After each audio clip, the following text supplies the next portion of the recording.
Hello my dear student, स्वागत है आपका। हमारा जो है इकोनॉमिक्स की जो है क्लास नंबर जो है 2 है, जिसमें हम डिस्कशन करेंगे माइक्रो इकोनॉमिक्स का, मैक्रो इकोनॉमिक्स का। इसके बारे में जो क्वेश्चंस आते हैं वो देखेंगे।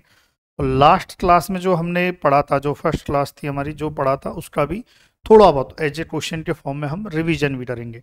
तो हम इसी प्रकार से पढ़ेंगे कि भाई आपका जो बैट आपने जो क्लासेस पढ़ी हैं, जो फर्स्ट क्लास पढ़ी है, सेकंड क्लास पढ़ी है, इस प्रकार से हम पढ़ेंगे कि आपका वो भी रिवीजन होता रहे। जैसे थर्ड जब क्लास होगी तब मैं आपको फर्स्ट क्लास और सेकंड क्लास के कुछ क्वेश्चंस भी लेके आऊँगा ताकि आपका रिवीजन होता रहे। ठीक है। यदि आप नए हैं इस चैनल पर तो आप प्लीज़ सब्सक्राइब करें। ठीक, चलिए आगे बढ़ते हैं। हेडिंग डालिए आप, micro economics and macro economics. अच्छा, इसको पढ़ने से पहले हमारा जो टॉपिक चल रहा था उसको पहले कंटिन्यू करते हैं। अभी आप हेडिंग मत डालिए, हम उसको कंटिन्यू करते हैं जो हमारा टॉपिक चल रहा है, क्योंकि इकोनॉमिक्स को पढ़ने की दो अप्रोच है। इकोनॉमिक्स, इसको पढ़ने की दो अप्रोच हैं। एक तो क्या है, ट्रेडिशनल अप्रोच।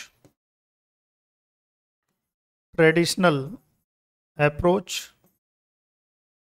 यहाँ से भी क्वेश्चन आता है कि कौन सी ट्रेडिशनल जो है अप्रोच है और कौन सी जो है मॉडर्न अप्रोच है। मॉडर्न अप्रोच, या तो ऐसे पूछा जा सकता है कि इकोनॉमिक्स की ट्रेडिशनल अप्रोच क्या है, या आपसे पूछा जा सकता है सब्जेक्ट मैटर ऑफ इकोनॉमिक्स, या ऐसे भी दे सकते हैं सब्जेक्ट मैटर ऑफ इकोनॉमिक्स, ऐसे भी दे सकते हैं। क्लियर है यहाँ तक? अब ट्रेडिशनल अप्रोच क्या होती है, देखिए ये जनरली 4-5 होती हैं, लेकिन हम जिस बुक को फॉलो कर रहे हैं, हमारे एग्रीकल्चर के पॉइंट ऑफ व्यू से हम फॉलो कर रहे हैं, और एग्रीकल्चर के पॉइंट ऑफ व्यू से यदि बात करें तो हम 4 ही ट्रेडिशनल अप्रोच लिखेंगे, जिसमें सबसे पहली है कंजप्शन। इकोनॉमिक्स को हम किस रूप में देखते हैं, ट्रेडिशनल अप्रोच की यदि बात करें उसमें भी कंजप्शन है। इसके अलावा कंजप्शन यदि हो रहा है तो कहीं ना कहीं प्रोडक्शन हो रहा होगा। यदि प्रोडक्शन हो रहा है तो कहीं ना कहीं उस चीज़ का एक्सचेंज हो रहा होगा, डिस्ट्रीब्यूशन हो रहा होगा, है कि नहीं? तो क्या हो रहा होगा, या तो एक्सचेंज हो रहा होगा, जो भी वस्तुएं होती हैं उनका एक्सचेंज होता है, और या हम कह सकते हैं डिस्ट्रीब्यूशन हो रहा होगा।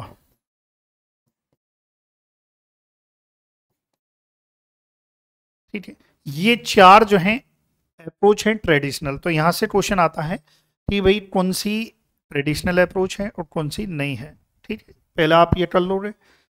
दूसरा है मॉडर्न अप्रोच। दूसरा कौन सा है लाड़ लो, मॉडर्न अप्रोच।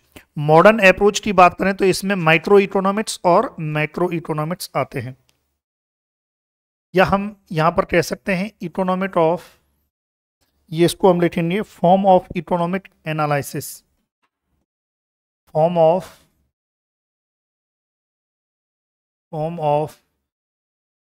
इकोनॉमिक एनालिसिस, जिसमें मॉडर्न अप्रोच जो है इसमें यदि बात करें तो देखो दो हैं इसमें मॉडर्न अप्रोच में। एक तो है माइक्रो इकोनॉमिक्स और एक है मैक्रो इकोनॉमिक्स। अब देखो, अभी 1 बाय 1 पढ़ेंगे बेसिक, और थोड़ा सा मैं ज्ञान दे देता हूं आपको। देखो, एक क्वेश्चन यहाँ से क्या बनता है, सबसे पहला क्वेश्चन यही बनता है कि जो माइक्रो इकोनॉमिक्स है, भाई इकोनॉमिक्स के बारे में मैंने बताया था, इकोनॉमिक्स जो है एक ग्रीक वर्ड है, और ये दोनों दोनों ही यदि बात करें, मैक्रो की बात करें और माइक्रो की बात करें, तो दोनों ही क्या हैं, ग्रीक वर्ड है। ठीक है, ये आपको याद रखना है। यहाँ पर माइक्रोज है ना, ये वर्ड जो है माइक्रो किससे बना है, माइक्रोज से। माइक्रोज मतलब होता है स्मॉल, और यहां पर जो है ये मैक्रो जो शब्द है ये आ जाएगा आपके मैक्रोज से, इसका मतलब होता है लार्ज। पहला क्वेश्चन तो यही बन गया कि भाई माइक्रोज का मतलब क्या होता है, स्मॉल होता है, और मैक्रो का मतलब क्या होता है, लार्ज होता है। ये आपको याद रखना है, माइक्रो मतलब स्मॉल और मैक्रो मतलब लार्ज होता है। क्लियर है यहाँ तक? चलो, ग्रीक वर्ड है, ये क्लियर हो गया।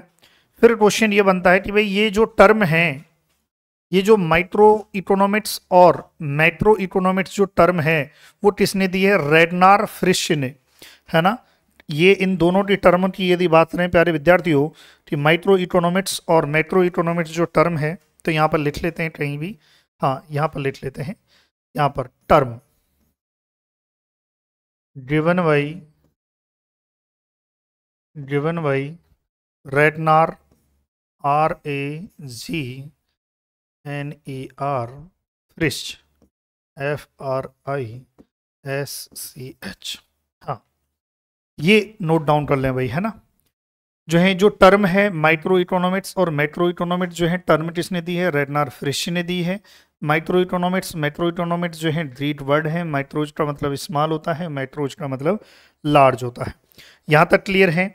यहाँ तक आप इसको जो है लिखिए, नोट डाउन कीजिए, है ना। फिर हम देखेंगे, अच्छा यहाँ पर एक और चीज देख लेते हैं। एक और क्वेश्चन जो है पूछा जाता है यहाँ पर, कि जो माइक्रो इकोनॉमिक्स होती है, इसको हम और क्या नाम देते हैं? इसे हम कहते हैं प्राइस थ्योरी। आगे बताऊंगा क्यों कहते हैं, क्योंकि प्राइस का डिटर्मिनेशन करने के लिए हम इसी का काम में लेते हैं, तो प्राइस थ्योरी। और यहाँ पर इसको हम कहेंगे मैक्रो इकोनॉमिक्स को इनकम थ्योरी। तो मोस्ट ऑफ क्वेश्चन तो आपके यहीं से हो जाते हैं, है ना। इनकम थ्योरी, जो मैक्रो इकोनॉमिक्स है उसे हम क्या कहते हैं? इनकम थ्योरी कहते हैं।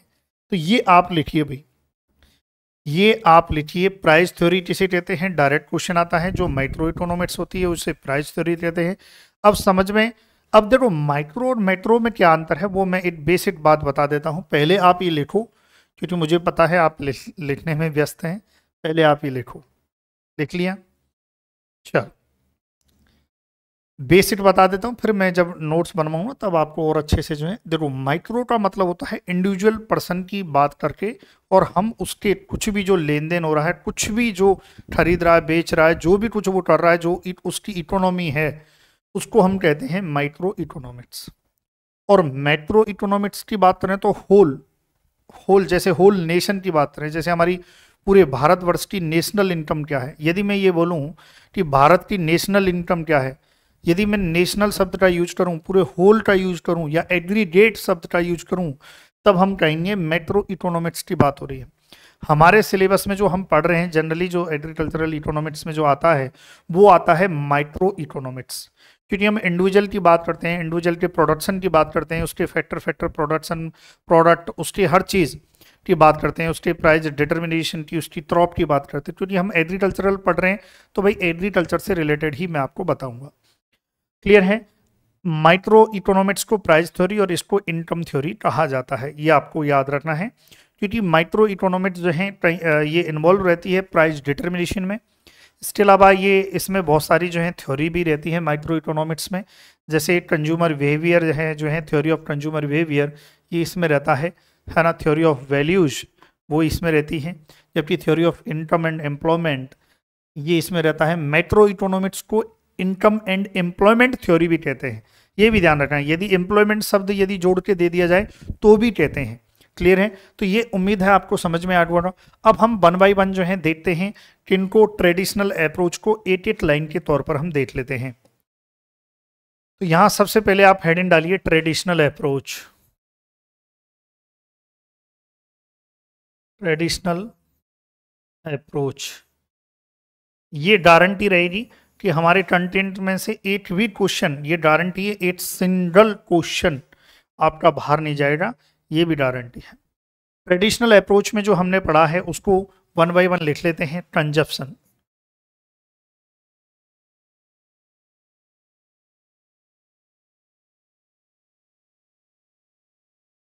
कंजप्शन क्या है?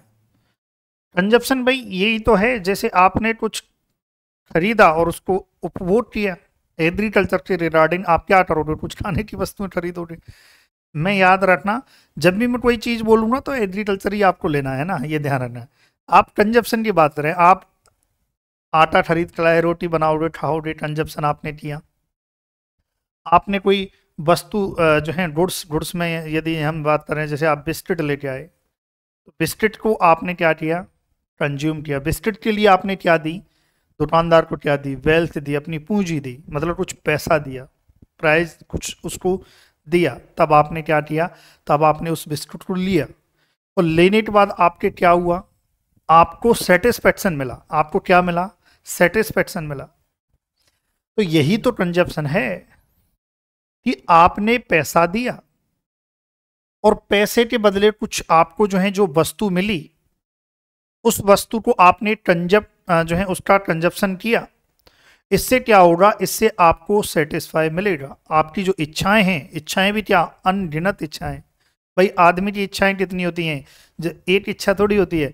आपसे पूछो कि आपकी इच्छा क्या है, बोले सर मेरी इच्छाएं बहुत है, मुझे ये बनना है, वो बनना है, मुझे गाड़ी खरीदनी है, मुझे बाइक खरीदनी है, मुझे साइकिल खरीदनी है। किसी को कुछ है, इच्छाओं का कोई अंत नहीं है, समझ रहे हो। उन अनलिमिटेड जो वांट्स होती हैं, जो आवश्यकताएं होती हैं आपकी, अनलिमिटेड जो वांट्स हैं, आपकी आवश्यकताएं, उनको सेटिस्फाई करने के लिए जो आप वेल्थ का यूज करते हो, वही क्या है, कंजप्शन है। इसको लिखते हैं, जब आपको समझ में आएगा। इट मीन्स लिखेंगे साथ के साथ, the use of wealth, the use of wealth, use of wealth to satisfy unlimited wants।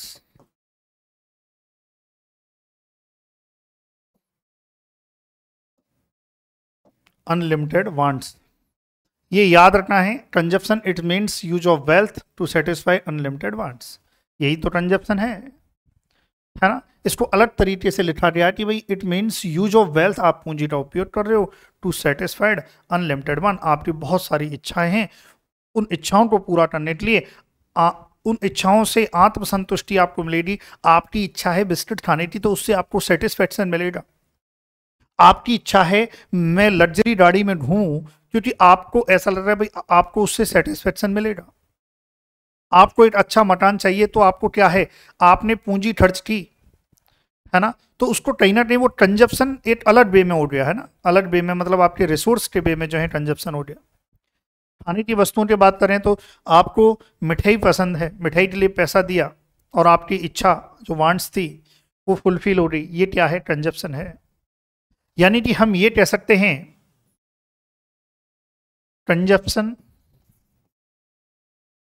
Consumption consumption क्या है, रिप्रेजेंट रिप्रेजेंट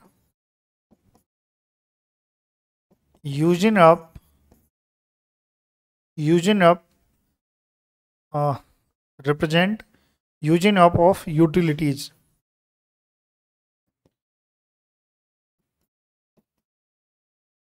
यानी कि उपयोगिता।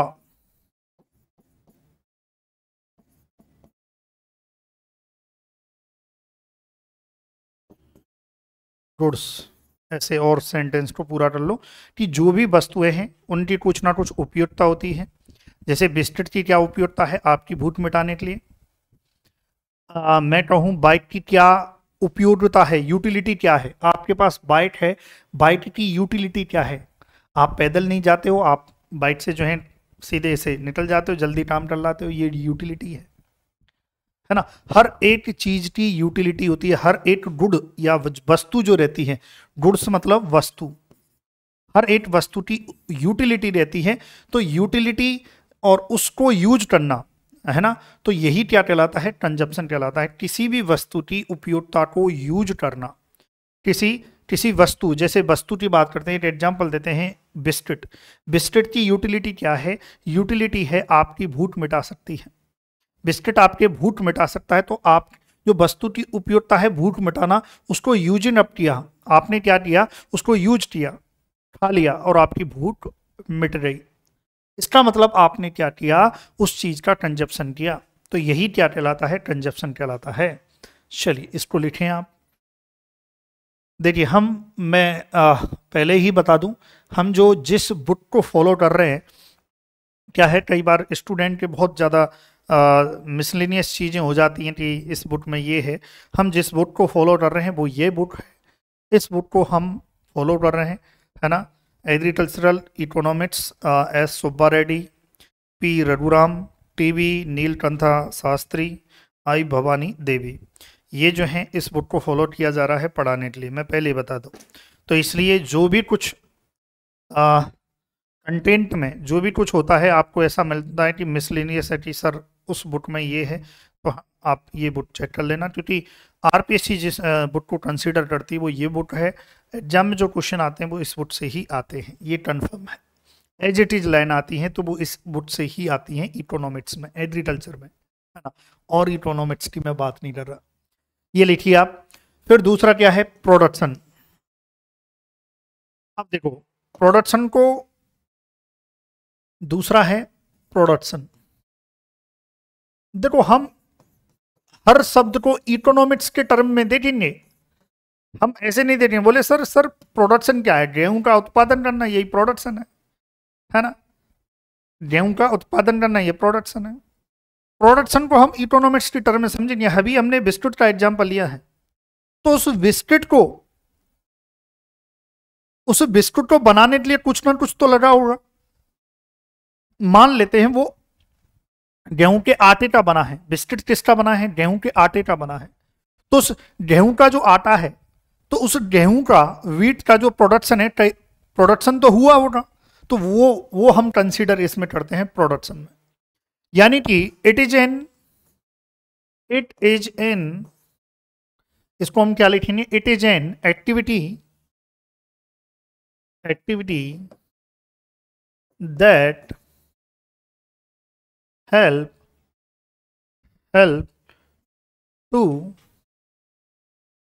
to create utility।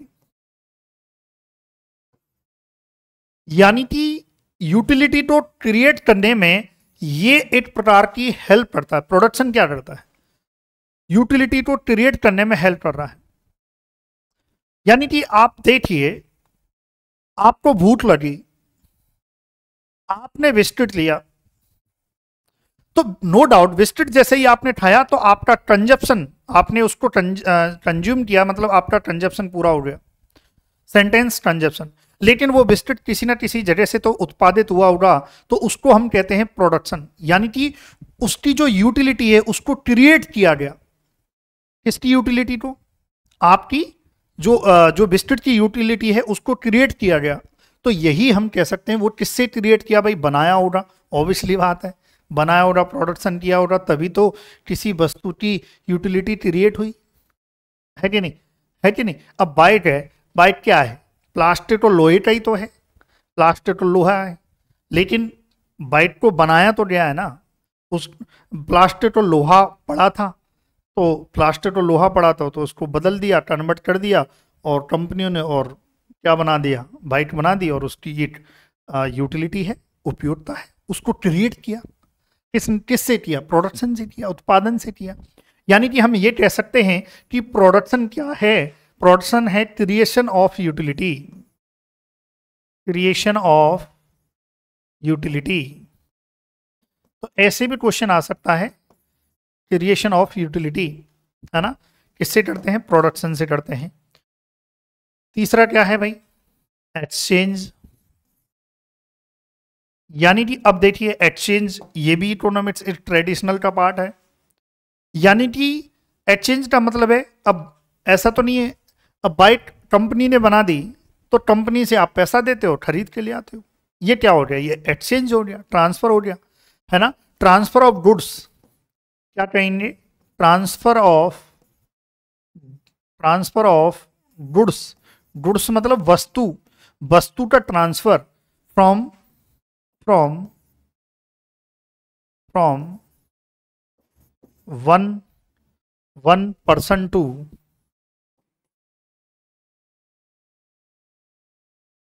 another person. यही क्या है, एक्सचेंज है।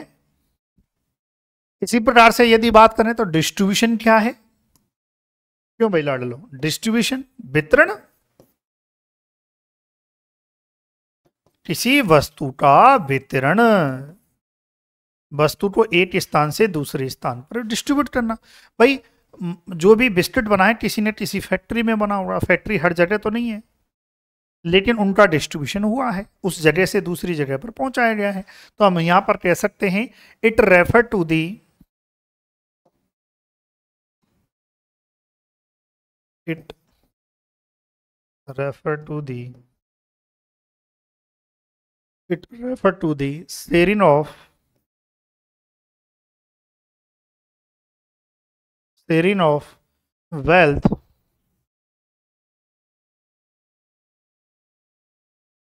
produced, sharing of wealth produced by community among the agent of production, the agent of production,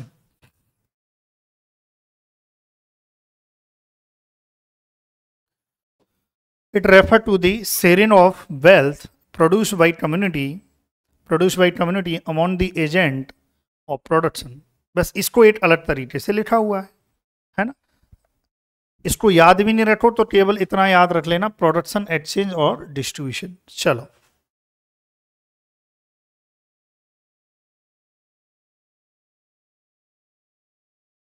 है ना, डिस्ट्रीब्यूशन, चलो लिख लिया भाई, लिख लिया, चलो आगे बढ़ते हैं। अब हम देखते हैं माइक्रो इकोनॉमिक्स को और मैक्रो इकोनॉमिक्स को, ये आप लिखो, फिर हम देखते हैं मॉडर्न अप्रोच। हेडिंग डालिए मॉडर्न अप्रोच। अब मॉडर्न अप्रोच में बेसिक सी बात है, यहां पर हम दोनों को कंपेयर करते हुए लिख लेते हैं ताकि आसान रहेगा। माइक्रो इकोनॉमिक्स जिसे हमने प्राइस थ्योरी कहा है, और मैक्रो इकोनॉमिक्स जिसे हमने इनकम थ्योरी कहा है। पहले माइक्रो इकोनॉमिक्स को लिख लेते हैं, तब आप बाद में मैक्रो को लिख लेना। क्लियर है यहाँ तक? तो सबसे पहले आप जो है इसको हेड इन डालिए, फिर हम आगे बढ़ते हैं। चलिए डालिए भाई हेडिंग, जल्दी से आप डालें, फिर आगे बढ़ते हैं। क्या कहना चाह रहा है माइक्रो में, डेफिनेशन डायरेक्ट वे में लिख ही लेते हैं।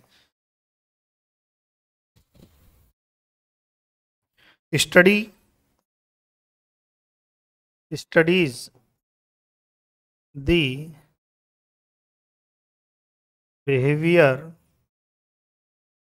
behavior of individual unit of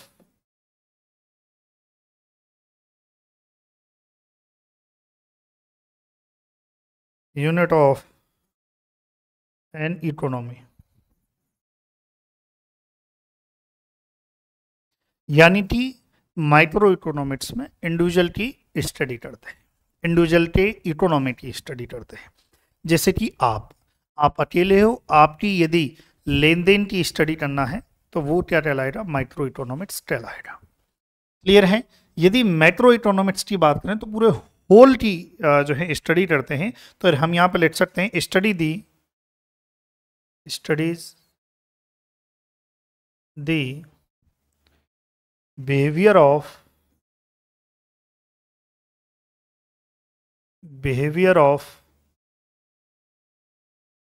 aggregate of economy as a whole। जैसे कि पूरे भारत की इकोनॉमी की बात करें कि भाई भारत पर कर्ज इतना है, भारत की इनकम इतनी है, इंडिया लेवल पे यदि बात करें, नेशनल लेवल पे यदि बात करें, तो ये हम जब बात करेंगे तो वो मैक्रो इकोनॉमिक्स में आएगा, है ना। ये आपको याद रखना है, लिखो इसे, है ना। यहां पर माइक्रो इकोनॉमिक्स में हम क्या है, इंडिविजुअल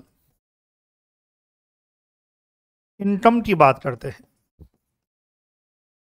या इनकम से रिलेटेड बात करते हैं, यहाँ पर हम नेशनल बात करते हैं, पूरे होल होल मतलब नेशनल इकोनॉमिक की बात करते हैं या नेशनल इनकम की बात करते हैं,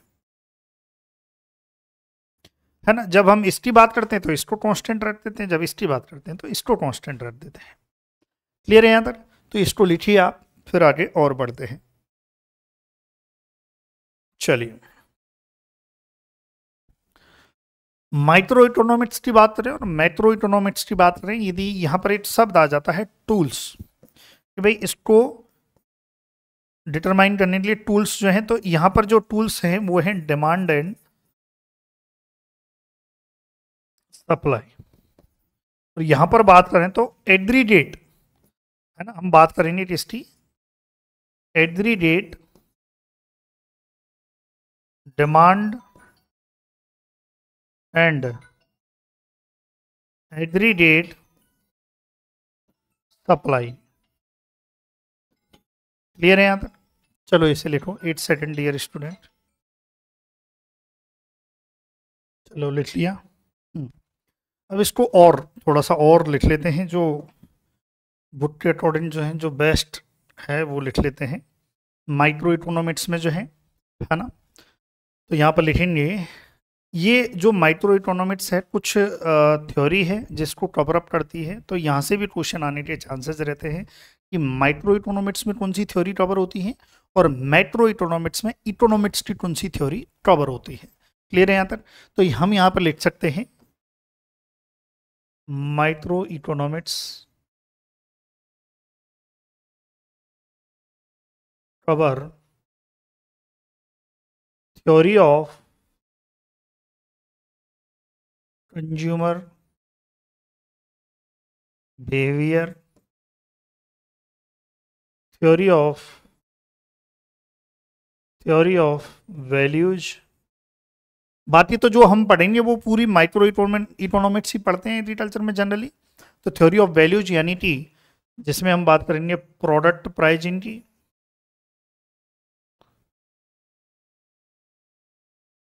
pricing and product pricing and factor pricing.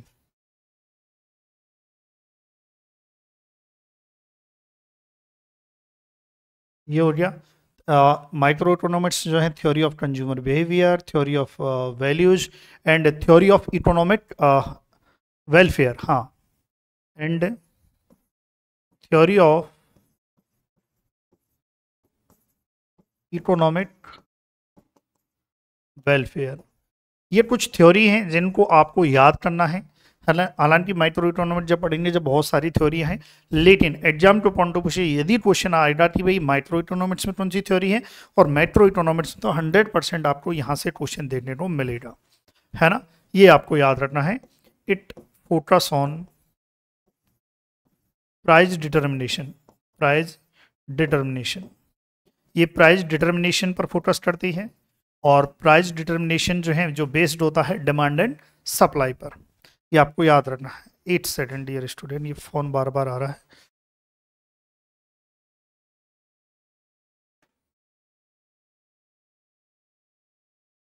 चलिए, सॉरी, थोड़ा सा कुछ इमरजेंसी फ़ोन आ जाते हैं।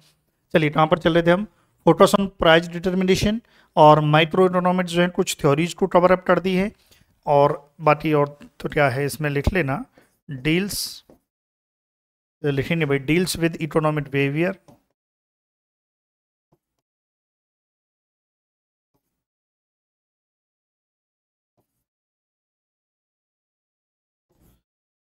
deals with economic behavior of individual economic unit of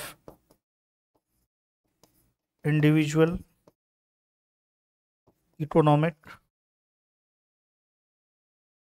unit. लिखो, इसे लिखो, फिर हम माइक्रो इकोनॉमिक्स की बात करते हैं। जल्दी से आप लिखिए इसको।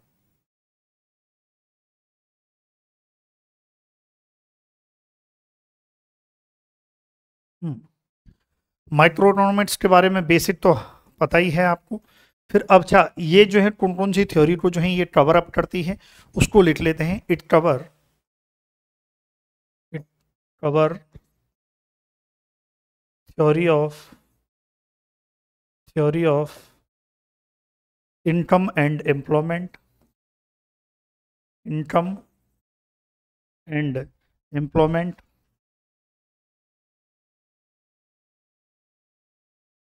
इसी इसको इनकम एंड एम्प्लॉयमेंट थ्योरी भी कहा जाता है, ये भी ध्यान रखना। माइक्रो इकोनॉमिक्स को क्या, सॉरी मैक्रो इकोनॉमिक्स को क्या कहा जाता है, इनकम थ्योरी कह दो या इनकम एंड एम्प्लॉयमेंट थ्योरी कह दो, दोनों एक ही बात है ना। इसके अलावा theory of money, theory of money and prices,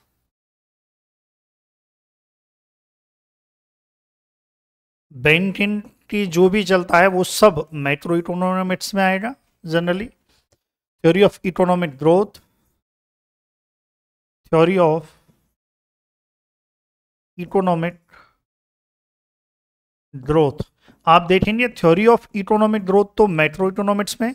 theory of economic welfare, welfare की जब हम बात करते हैं तो इंडिविजुअल की बात करते हैं जनरली, है ना, तो इसलिए जो है वो माइक्रो में आएगा। और थ्योरी ऑफ ग्रोथ की बात करें तो वो पूरा मैक्रो इकोनॉमिक्स में आएगा, है ना। इसके अलावा macro theory of distribution, macro theory of distribution, ये सब मैक्रो इकोनॉमिक्स में आती है। जहां पर भी जरूरत होगी तब हम उस थ्योरी को पढ़ेंगे, अभी तो आवश्यकता नहीं है, है ना। जहां पर भी आएगा उसको हम पूरा पढ़ेंगे। क्लियर है? चलिए, तो याद रखना है मैक्रो इकोनॉमिक्स की यदि बात करें, हम इसकी बात करें तो ये जो मैक्रो इकोनॉमिक्स है ये क्या है, पूरा का पूरा जो ट्रीट करता है पूरे होल इकोनॉमिक सिस्टम को ट्रीट करता है। ये आपको याद रखना है। होल की बात हो रही है तब इसकी, इंडिविजुअल की बात हो रही है तब माइक्रो इकोनॉमिक्स की बात करेंगे हम, ये आपको याद रखना है। यहां पर एक और चीज मैं लिख दूं आपको, यहां पर हम बात करेंगे ओवरऑल फ्लो की, है ना, ये भी लिख लें आप, ये बुक में लिखा हुआ है। यहां पर हम बात करेंगे तो यहां पर लिख लेंगे macro economic is concern, macro economic is concern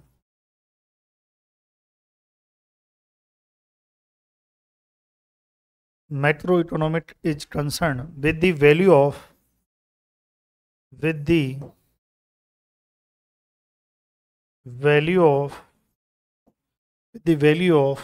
overall flow of goods, overall flow of goods and value of overall flow of resource। जब हम ओवरऑल की बात करते हैं, अब ये क्या डिफरेंट रूप में कैसे भी लिखा जा सकता है। जैसे मैंने लिखा कि भाई माइक्रो इकोनॉमिक जो है value of overall flow of good, जितनी भी वस्तुएं हैं उनका, जितनी भी वस्तुएं तमाम तरह की उनका फ्लो, है ना, उसको, और इसके अलावा जो है उसकी मतलब जो है वैल्यूज को, और जो भी रिसोर्सेज हैं जिनकी वजह से गुड्स जो है बन रहे हैं, उन रिसोर्सेज के ओवरऑल उनकी वैल्यूज है, फ्लो ऑफ, मतलब हम कह सकते हैं values of overall flow of resource मतलब जिससे कोई भी गुड या वस्तु जो है बन रही है, उस रिसोर्स की हम उसकी बात कर रहे हैं, है ना, ये ध्यान रखें। तो ओवरऑल शब्द हो रहा है तो मतलब हम मैक्रो इकोनॉमिक्स की बात कर रहे हैं, होल बात कर रहे हैं। क्लियर है? तो ये लिखो एज इट इज, यदि क्वेश्चन आया तो आपके एज इट इज यहाँ से क्वेश्चन आ जाएगा, है ना, ये आपको याद रखना है। चलिए, ये आपका ये वाला जो पार्ट है ये कंप्लीट होता है ना, ये जिसमें हमने क्या क्या पढ़ा एक बार और मैं बता देता हूँ, ये आपको याद रखना है, ये याद रखना भाई, है ना। ट्रेडिशनल अप्रोच क्या है ये याद रखना है। माइक्रो इकोनॉमिक्स जो है ग्रीक वर्ड है, ये आपको याद रखना है। माइक्रोज का मतलब स्माइल, अभी क्वेश्चन कराऊंगा, जाना नहीं है। माइक्रो इकोनॉमिक्स को प्राइस थ्योरी कहते हैं, मैक्रो इकोनॉमिक्स को इनकम थ्योरी करते हैं, है ना, ये ध्यान रखें। बाकी इनके बारे में बेसिक, अब क्वेश्चन जहाँ से भी आता है वो मैं पूरा बता दूंगा, आप निश्चिंत रहना भाई, क्वेश्चन में कोई दिक्कत नहीं आएगी। एक भी मैं गारंटी दे रहा हूँ, आप तो थ्योरी को लिख लो, नोट डाउन कर लो, एक सिंगल क्वेश्चन आपका छोड़ूंगा नहीं। कैसे? जैसे आज मैंने पढ़ाया है या कल मैंने एक लेक्चर आज ये 2 लेक्चर कंप्लीट होने हैं, है ना, अब इनके जो क्वेश्चन हैं वो तीसरे लेक्चर में ले आऊंगा, 1 2 3 के क्वेश्चन 4 में ले आऊंगा। ऐसे आपको कुछ ना कुछ क्वेश्चंस लाते रहूंगा तो ऑब्वियसली बात है कवर अप हो जाएगा।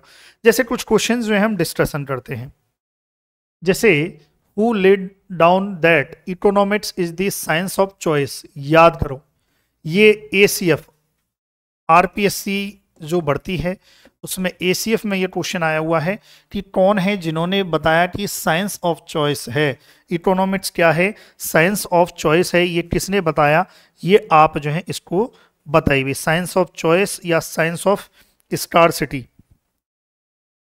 है ना। तो याद रखना है ये L रॉबिन्सन है जो है साइंस ऑफ चॉइस, या हम ये कह सकते हैं साइंस ऑफ स्कार्सिटी, यानी कि किसी चीज का अभाव। क्लियर है यहां तक। तो ये साइंस ऑफ चॉइस ये L रॉबिन्सन ने। Economics was concern with an inquiry into the nature and cause of wealth of nation.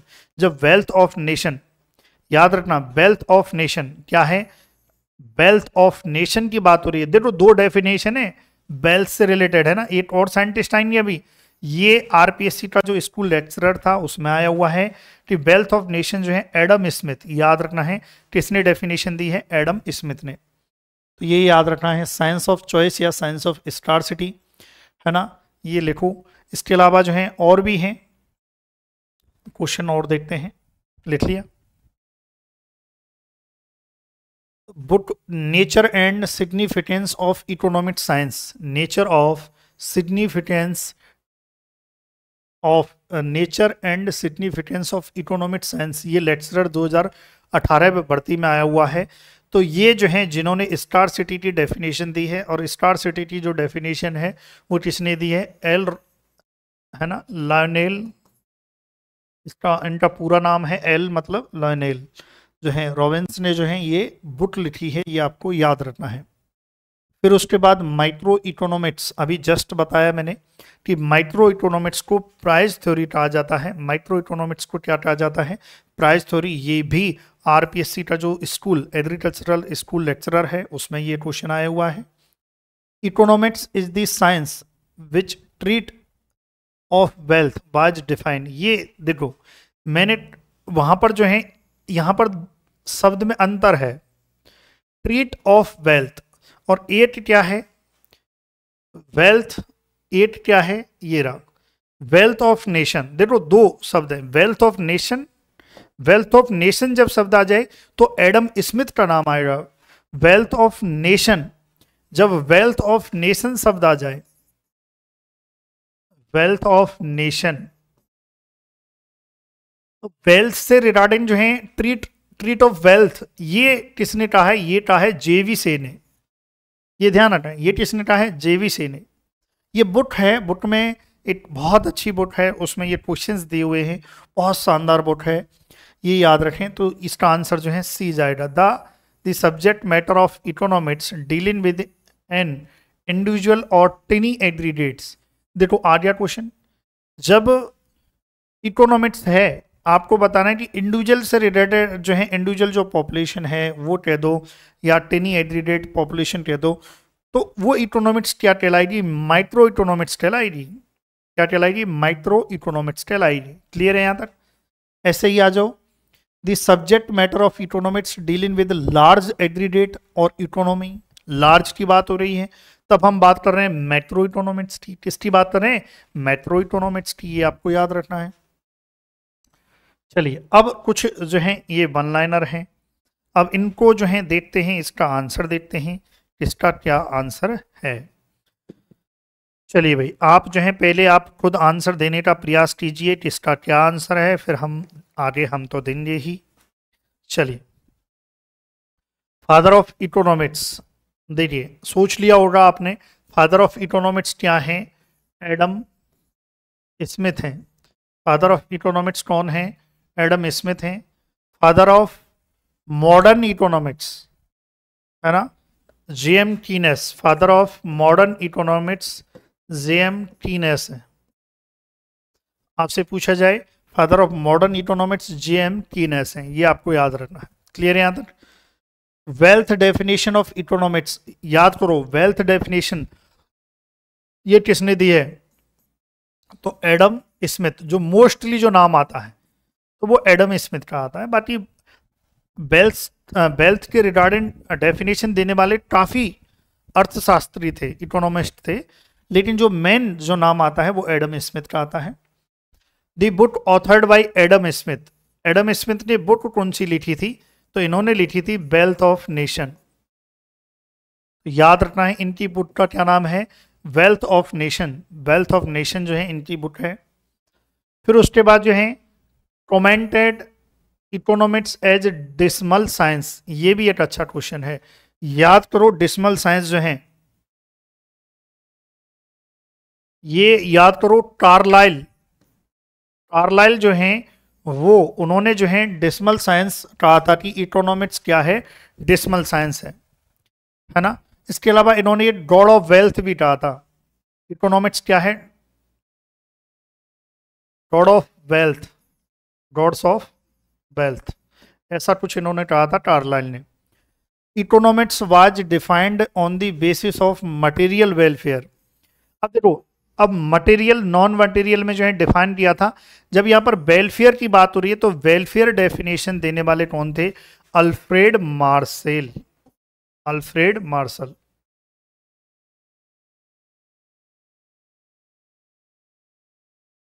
Clear है? Alfred Marshall defined economic based on, जो इकोनॉमिक्स है वो किस चीज पर बेस्ड है ना। ये जो है किस पर बेस्ड बताई इन्होंने? वेलफेयर। याद करो, अल्फ्रेड मार्शल ने वेलफेयर की डेफिनेशन दी है, तो बेस्ड किस पर है? वेलफेयर पर है। The book authored by Alfred Marshall, याद करो, मैंने लास्ट क्लास में बताया था भाई, लास्ट क्लास में कि भाई इन्होंने जो बुक लिखी थी वो कौन सी थी? Principles of economics. इकोनॉमिक्स जो बुक है वो लिखी है। लाइक कर देना भाई, यदि आप नए हैं तो चैनल को सब्सक्राइब जरूर करना।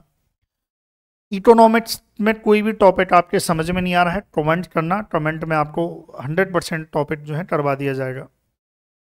फिर उसके बाद जो है economic is the study of men's action in the ordinary business of life.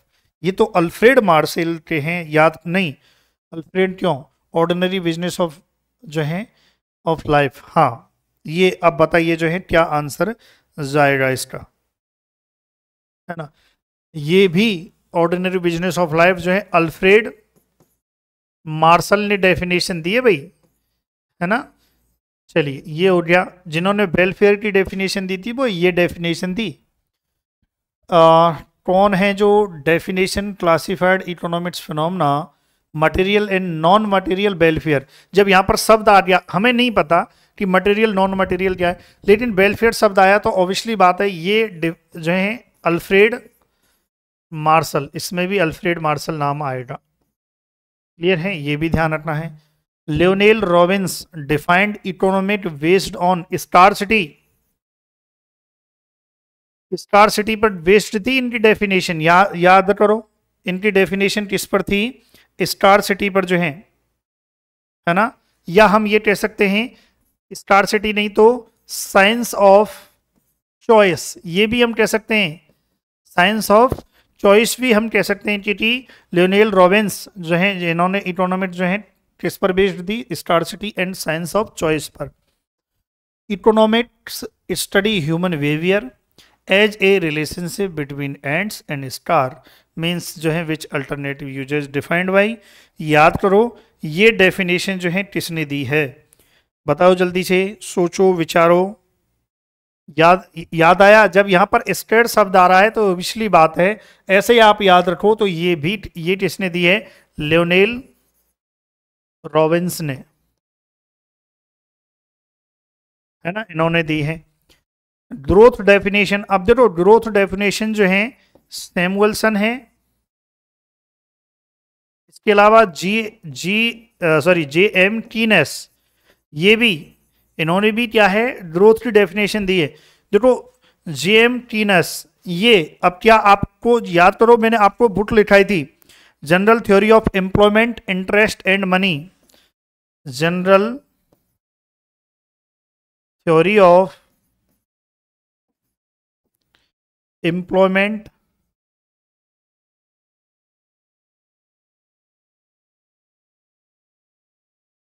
Interest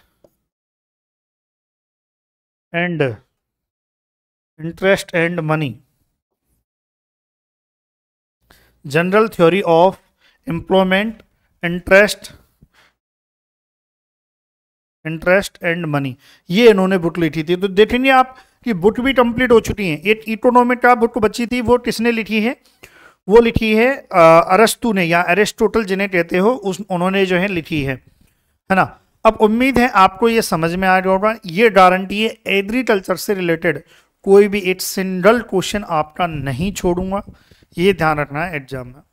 तो यदि आप नए हैं तो चैनल को सब्सक्राइब जरूर करना। चलिए भाई, आज के लिए आज की क्लास कैसी लगी कमेंट जरूर करना, ठीक है, ताकि मोटिवेशन मिलेगा। आप लाइक करेंगे तो और ज़्यादा मोटिवेशन मिलेगा।